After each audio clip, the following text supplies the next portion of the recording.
Hi, welcome to my video. My name is Swapnendu Majumdar and today we'll be talking about my bad design journal presentation that is required in accordance with the CS 5340 Human Computer Interaction course, where we'll discuss different bad designs that I have encountered over the last few months.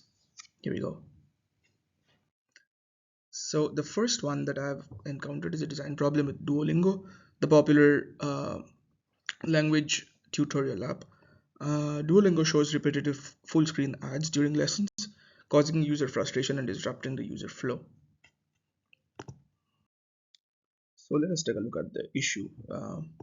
So I have a video here which demonstrates a user using the application to learn and try out different exercises.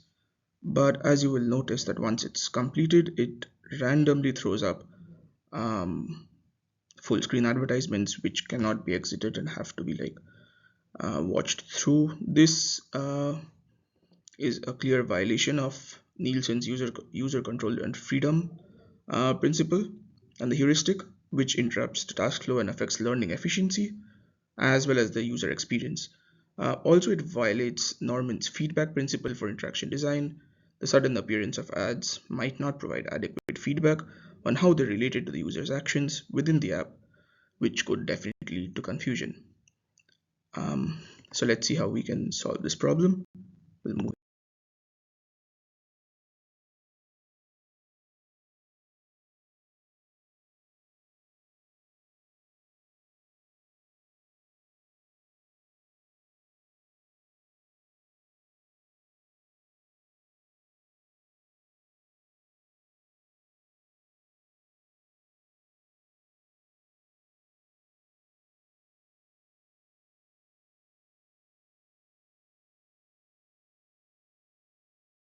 on to the next slide.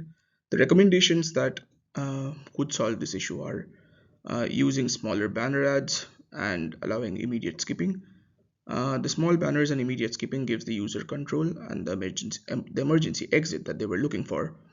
And also, like the user preference setting for ad frequency or type should be taken, which allows the user to be aware of such scenarios and avoid confusion. So this is a solution mock-up of the Duolingo application that I have. Again, a similar scenario where the user goes about learning and doing the exercises, but instead of a full page advertisement, we have a small banner ad here, and it's one that can be skipped, which avoids the confusion as well and does not throw the entire previous interaction out of the window. So now that we have seen how the issue with Duolingo has been solved, let's take a look at the next design problem, which is for the Snapchat application. The Snapchat app opens directly to the camera, which could lead to accidental photo or video captures. Users could often prefer to start with the feed view. Here I have a screen recording of how this application works and what the issues are. So as you can see, once someone clicks on the application from the app drawer, it directly opens up with the camera, which has multiple issues. It does not it violates the Nielsen's heuristics for consistency and standards because it lacks the similarity to other apps or like for example Instagram or maybe Facebook, where the launch screen takes you directly to the feed and not to the directly camera app. Also, it violates Schneiderman's error prevention, which states that as much as possible design the interface so that users cannot make serious errors. Erroneous actions should leave the interface state unchanged, and that is not happening here. This is something that could lead to privacy issues. And also, finally, I don't think there is any feedback where there's lack of immediate feedback indicating the app is in camera mode, which can lead to unintentional photo or video captures. So again, this is something that we do not want. So let's see how we can fix it.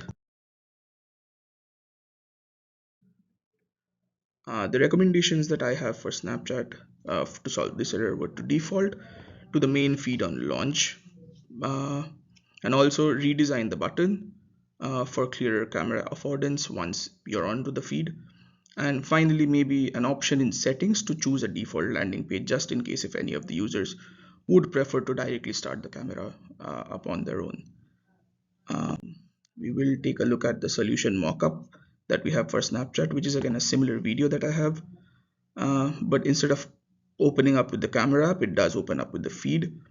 So this way we have prevented the violation of Nielsen's heuristics, where it is now consistent and standard with other applications. Also, we are also adhering to Schneiderman's error prevention, where the error that we are talking about when the camera directly opens up and takes erroneous pictures, which we do not want, that is avoided. And finally, as we discussed in the previous one, if we do include an option where the user can choose the default opening screen, it could be the camera or the feed, then we are taking the user feedback into account, which saves us from the Norman's principles for feedback, the violation for that. So yeah, let's take a look at the next one. So the final one that I have is for YouTube mobile ads. And I think a lot of us have encountered this, where YouTube mobile app shows unskippable 5-second video ads, which interrupts the viewing experience. So let's take a look at the problem. As we can see, people never believe how easy it is to make a Squarespace. Hi Sterling Bank. Hi Sterling Bank. Hello Sterling Bank. Hello Sterling Bank. Take a video for 5 minutes. Yeah, what a nightmare.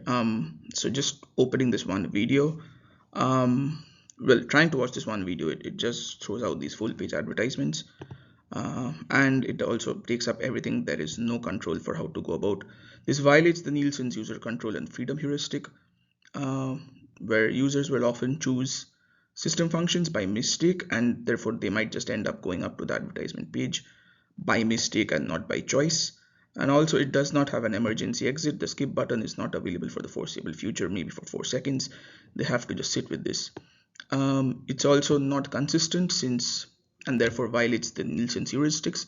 When I say not consistent, I mean it affects different users differently, increasing time to access the content, while also interrupting the user task flow and increases cognitive load. So in order to solve this issue,